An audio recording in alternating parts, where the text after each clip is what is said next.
गांव की एक छोटी सी झोपड़ी, जहां गरीबी की दीवारें तो ऊंची थीं, पर प्यार की छत बहुत मजबूत थी। आज नरेन का जन्मदिन था। सुबह की पहली किरण के साथ ही कमला रसोई में व्यस्त थी।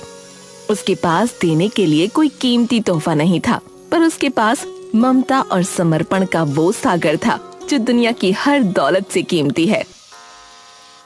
जन्मदिन की बहुत बहुत शुभकामनाएं। आज के इस खास दिन पर तुमसे बस एक ही वादा चाहिए, तुम सारी जिंदगी बस ऐसे ही मेरे साथ रहना। नरेन ने अपनी थकी हुई आंखों से कमला की ओर देखा। अरे, तुम्हारे बिना मेरा और है ही कौन। तुम्हारी सेवा और साथ ने ही तो मुझे जिंदा रखा हुआ है। मैं तुम्हारे पास नहीं रहूंगा तो और किसके पास रहूंगा। मैं जानती हूँ तुम मुझसे कितना प्यार करते हो, ये कहने की जरूरत नहीं है। देखो, बड़ी मेहनत से तुम्हारे लिए खीर बनाई है, इसे खाओ और बताओ कैसी बनी है। सच कहूँ तो मेरा बहुत मन था कि आज तुम्हें कोई बड़ा उपहार दूं, पर विधाता ने हमें वैसी सामर्थ्य नहीं दी, इसलिए तुम्हारी पसंद की खीर बना पाई। नरेन की आंखें भर आईं। वो जानता था कि एक एक पैसा जोड़ना कमला के लिए कितना मुश्किल है। क्यों फालतू में पैसे खर्च किए। अगर ये खीर न बनाती और पैसे बचा लेती तो हमारे घर का हफ्ते भर का राशन आ जाता। तुम जमींदार के घर कितनी मेहनत करके थोड़े से पैसे कमाती हो। मेरी नौकरी जाने के बाद तुमने ही तो इस टूटते हुए संसार को संभाला है। तुम काम करो या मैं, एक ही बात है, हम अलग थोड़ी हैं। तुम काम ढूंढ रहे हो, मुझे पता है। जिस दिन तुम्हें कोई अच्छा काम मिल जाएगा, मैं ये मेहनत का काम छोड़ दूंगी, तब हम मिलकर लड़ेंगे। सच कहूं, जब तुम्हें दूसरों के घरों में बर्तन मांजते या झाड़ू लगाते हुए देखता हूं तो मेरा सीना फट जाता है। पर क्या करूं, जहां मैं काम करता था उस मालिक ने मुझ पर चोरी का झूठा इल्जाम लगाकर बाहर निकाल दिया। ईमानदारी का फल ऐसा मिलेगा कभी सोचा न था। तुम इतना मत सोचो, सच को कोई दबा नहीं सकता। एक ना एक दिन तुम्हें काम जरूर मिलेगा। अच्छा, आप छोड़ो ये सब, जल्दी से एक खीर खाओ और मुझे काम पर भी निकलना है। पहले ही बहुत देर हो चुकी है, पता नहीं आज मालकिन क्या क्या सुनाएगी, पर जो भी कहे मुझे बुरा नहीं लगेगा। मेरा बस एक ही अरमान था कि तुम्हारे जन्मदिन पर तुम्हें अपने पास बिठाकर खीर खिलाऊं, वो पूरा हो गया। नरेन ने एक चम्मच खीर मुंह में डाली। स्वाद से ज्यादा उसमें कमला का त्याग घुला हुआ था। तुम जैसी जीवन संगिनी पाना वाकई नसीब की बात है। हमारे घर में अभाव है, गरीबी है, पर प्यार की कोई कमी नहीं है ना। मैं बस यही चाहता हूं कि जब तक हम जिए ऐसे ही हंसते मुस्कुराते साथ रहें। हाँ, तुमने एकदम सही कहा। भले ही पेट आधा भरा हो, पर मन भरा रहना चाहिए। हमारे बीच का ये प्यार कभी कम ना हो, बस यही दुआ है। सूरज अब ऊपर चढ़ाया था। कमला ने अपना आंचल ठीक किया और काम पर जाने के लिए तैयार हुई। अच्छा, अब तुम काम पर जाओ। जमींदार की पत्नी बहुत गुस्सैल है, कहीं ज्यादा बातें न सुना दे। ठीक है, मैं चलती हूँ। तुम आराम से पूरी खीर खत्म करना। मैं जब शाम को लौटूंगी तब तुमसे पूछूंगी कि स्वाद कैसा था। कमला तेज कदमों से पगडंडी की ओर निकल गई और नरेन उसे तब तक देखता रहा जब तक वो ओझल नहीं हो गई। झोपड़ी छोटी थी, पर उस पल वो किसी महल से कम नहीं लग रही थी।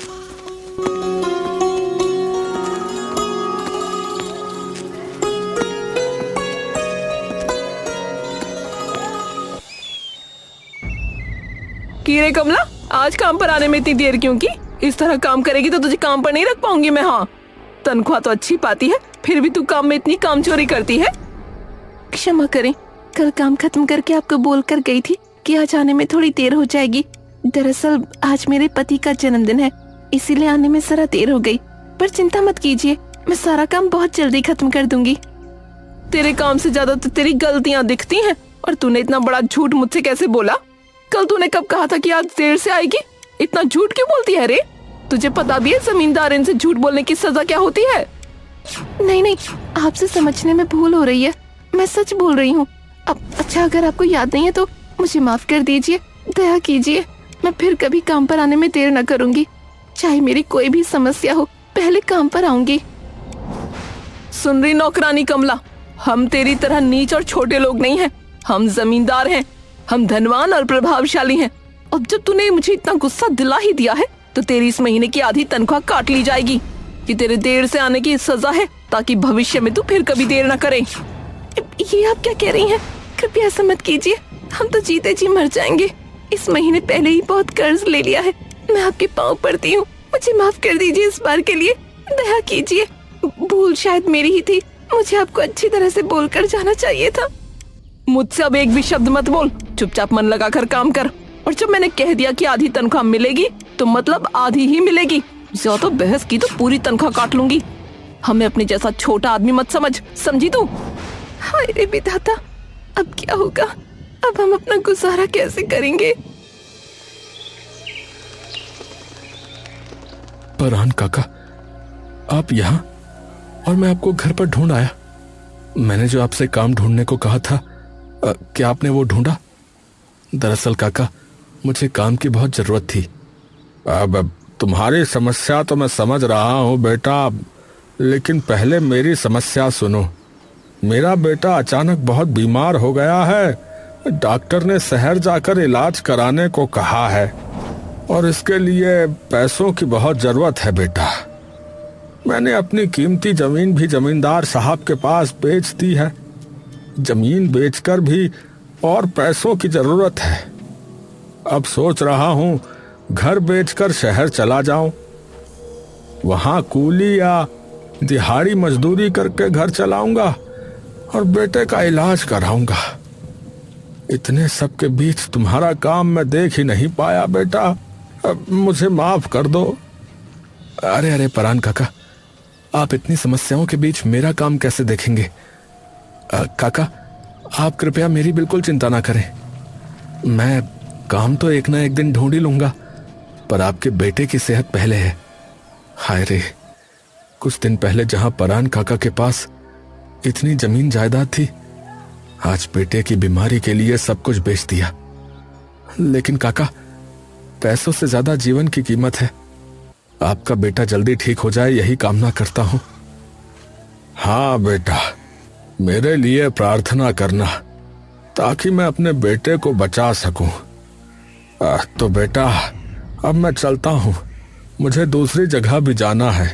अच्छा काका, आप जाइए, बिल्कुल चिंता ना करें काका। विधाता ने जब बीमारी दी है तो वही उसे ठीक भी करेंगे। हाँ बेटा, अब और कोई चारा भी तो नहीं है।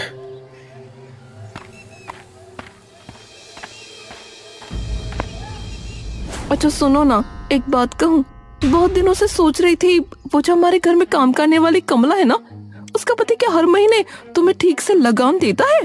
हाँ, देता तो है। क्यों, क्या हुआ बताओ? क्या तुम्हें उसके घर की जमीन चाहिए? अगर चाहिए तो बस एक बार कहो, किसी भी कीमत पर वो जमीन तुम्हारी होगी। चाहिए मतलब 100 बार चाहिए। पता है वो कमला सुबह मुझे कितनी बड़ी बात कह गई। सुबह काम पर आने में देर हुई तो मुझे घुमा फिरा कर झूठा कह दिया। जब तक तुम उसका घर नहीं छीन लेते मुझे चैन नहीं आएगा, समझे? चैन नहीं है। भाग्यवान, अब थोड़ा दिमाग ठंडा करो। तुम्हें पहले ही बता देता हूँ, कुछ ही दिनों में उसका घर छीनकर तुम्हारे हाथ में सौंप दूंगा। अभी करने में क्या समस्या है? अभी क्यों नहीं कर रहे हो? समस्या है भाग्यवान, समस्या है। मुझे पहले कुछ काम करने होंगे। उसके नाम के जाली कागजात बनाकर उसे घर से बेघर करना होगा कि मेरी भाग्यवान से मुंह लगा के बात करे और ऊपर से झूठा कहे। ठीक है, तुम्हारी बात मानकर मैं अपना दिमाग ठंडा करती हूँ अब, लेकिन बहुत जल्दी सब कुछ करना। उसे दिखा दूंगी कि जमींदारन क्या चीज होती है और तुम जैसे छोटे लोगों के साथ जमींदारन क्या कर सकती है। सिर्फ जमीन छीन कर नहीं रुकूंगा गिन्नी, उन्हें गांव से भी निकाल दूंगा। बस तुम कुछ दिन और इंतजार करो।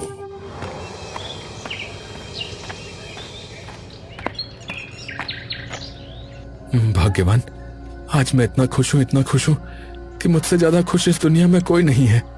मैंने जमींदार को महीने का लगान दे दिया है भाग्यवान। मैं भी बहुत खुश हूँ कि तुमने लगान समय पर दे दिया। अच्छा सुनो ना, मुझे काम पर जाने में देर हो रही है, मैं अब काम पर जाती हूँ। अरे अरे, ये तुमने क्या कह दिया भाग्यवान? ये तुमने क्या कह दिया? तुम काम पर जाओगी? मतलब अब तुम काम पर नहीं जाओगी? ऐसा करने से कैसे चलेगा? काम नहीं करेंगे तो घर कैसे चलेगा बताओ? जानते ही हो, बाजार का जो खर्च है उसे कौन संभालेगा ना। गिन्नी, इतने दिन काम किया तो किया, अब से काम का नाम भी तुम अपने मुंह से नहीं लोगी। तुम्हें मैं काम पर नहीं जाने दूंगा, मतलब नहीं जाने दूंगा। हो सकता है तो मैं शहर जाके काम करूंगा। तुम मुझे छोड़कर शहर चले गए तो मैं कैसे रहूंगी बताओ? जहाँ जाओगे मुझे भी साथ लेकर जाओगे, समझे तुम? अरे इस घर से जल्दी बाहर निकला, तेरे साथ आज मेरा समझौता होगा। जल्दी बाहर निकला बोल रहा हूं। अरे ऐसे मुझे कौन बुला रहा है? चलो तो जाकर देखते हैं। आवाज कैसी जानी पहचानी लग रही है।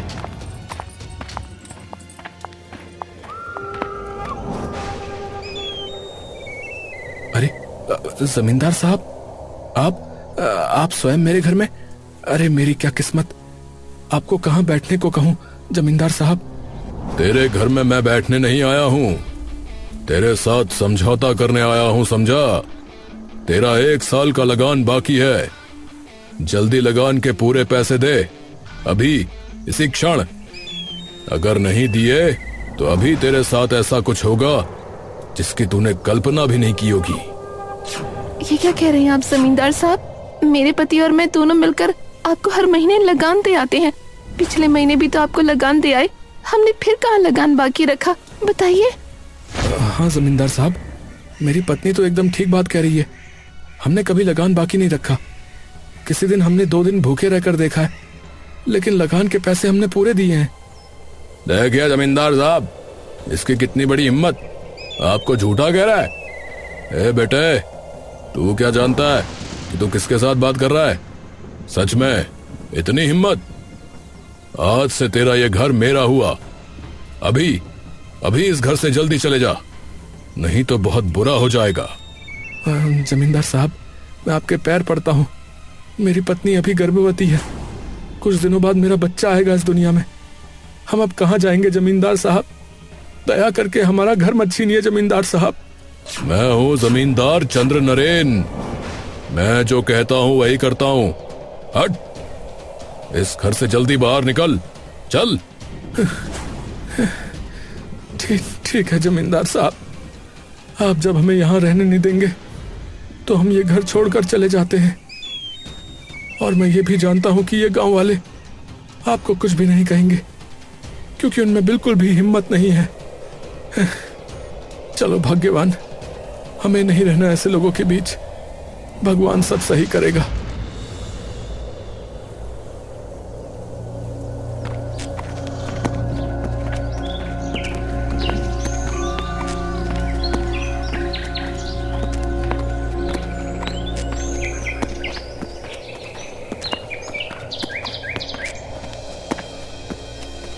चलते चलते हम अपना गांव पार करके कहाँ आ गए बताओ? इस जगह को देखकर लगता है कि यहाँ लोग बहुत कम आते हैं। जानते हो, मुझे इतनी भूख लगी है, इतनी भूख लगी है कि तुम्हें क्या बताऊं। तुम्हें भूख लगी है तो मुझे किसी भी तरह तुम्हारे लिए खाना लाना ही होगा, वरना हमारे बच्चे को भी कुछ नुकसान पहुंच सकता है। तुम यहाँ थोड़ी देर बैठो, मैं बस्ती में वापस जाकर देखता हूँ कुछ खाना मिलता है या नहीं। अगर मुझे आने में थोड़ी देर हो जाए तो तुम बिल्कुल भी चिंता मत करना, मैं आ जाऊंगा, खाना लेकर ही आऊंगा। मैं खाने के लिए तुम्हें कभी जोर नहीं करती, लेकिन हमारे बच्चे के लिए तो मुझे खाना ही होगा, इसलिए मैं तुम्हें खाना लाने के लिए इतना जोर दे रही हूँ। हाँ मैं जानता हूँ। तो ठीक है, मैं चलता हूँ, तुम यहीं आराम करो। अच्छा जी ठीक है, लेकिन तुम सावधानी से जाना।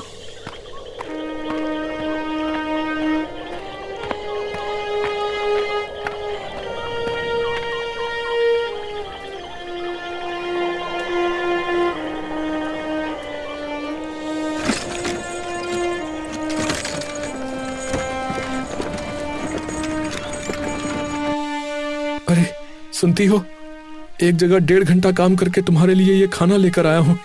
अब कृपया जल्दी से खा लो। बिना पैसों के कोई खाना नहीं देना चाहता, इसलिए काम करके ये खाना लेकर आया हूं। एक घने और रहस्यमयी जंगल में, जहां सूरज की किरणें भी मुश्किल से पहुंच पाती थीं, नरेन और कमला अपने गांव से बहुत दूर थे। वो दोनों एक सुरक्षित ठिकाने की तलाश में थे और भूख प्यास से बेहाल।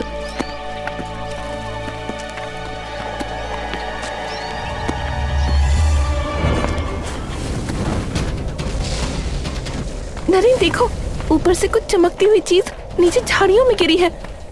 हाँ कमला, मैंने भी देखा। चलो देखते हैं क्या है। झाड़ियों के बीच उन्होंने देखा एक परी बेहोश पड़ी थी। उसके पंख हल्के नीले रंग के थे, लेकिन एक पंख बुरी तरह से मुड़ा हुआ था। कमला ने अपनी साड़ी का पल्लू फाड़ा और उससे परी के पंख को धीरे से बांधा ताकि उसे सहारा मिल सके। कमला, मैं 1.5 घंटे की कड़ी मेहनत के बाद तुम्हारे लिए जो खाना लेकर आया था, वो अभी इस घायल परी को दे देते हैं। इस खाने की हमसे ज्यादा जरूरत अभी इसको है। नरेन ने वो खाना धीरे से परी के सामने रख दिया। थोड़ी देर में परी को होश आ गया। अपने घायल पंख को फड़फड़ाया, लेकिन वो उड़ नहीं पाई। उसकी आंखों में उदासी और डर साफ दिख रहा था। तुम चिंता मत करो नन्ही परी, जब तक तुम ठीक नहीं हो जाती, तुम हमारे साथ इस पेड़ के नीचे रहो। हाँ नन्ही परी, ये जगह सुरक्षित है और हम तुम्हारी देखभाल करेंगे। जब तक तुम उड़ने लायक नहीं हो जाती, तुम हमारी दोस्त हो। परी ने उनकी आंखों में देखा, जैसे उनकी दयालुता को पहचान रही हो। वो जानती थी कि उसे अब उड़ने में समय लगेगा। तो उस दिन से पंखुरी नाम की वो परी कमला और नरेन के साथ उसी विशाल पेड़ के नीचे रहने लगी। नरेन, मैं इसके लिए जंगल से मीठे फल ढूंढ कर लाती हूँ।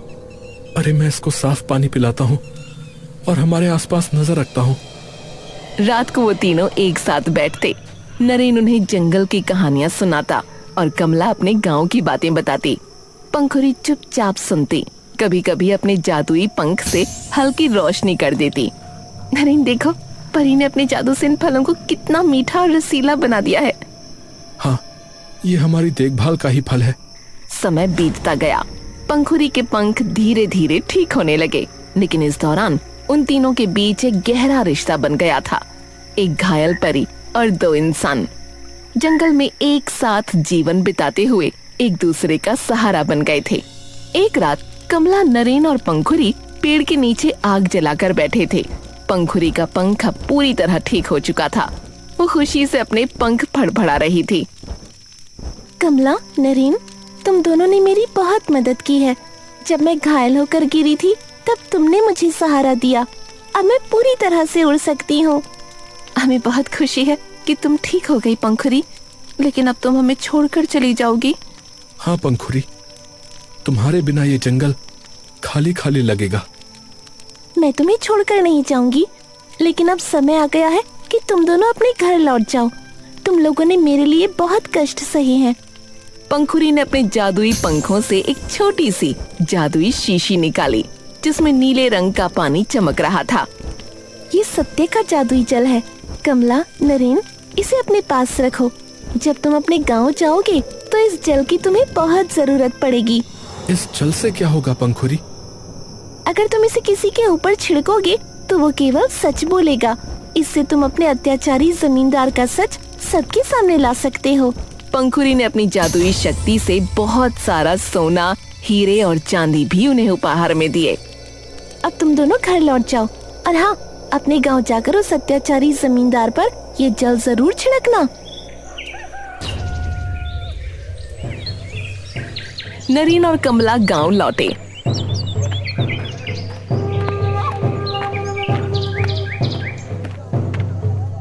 गांव के बीचों बीच जमींदार खड़ा होकर अपनी झूठी तारीफ कर रहा था और गरीब ग्रामीणों को डरा रहा था।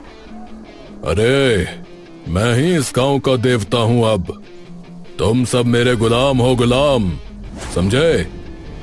और रही बात उस नरेन की, उसे तो मैंने गांव से निकाल कर ठीक ही किया।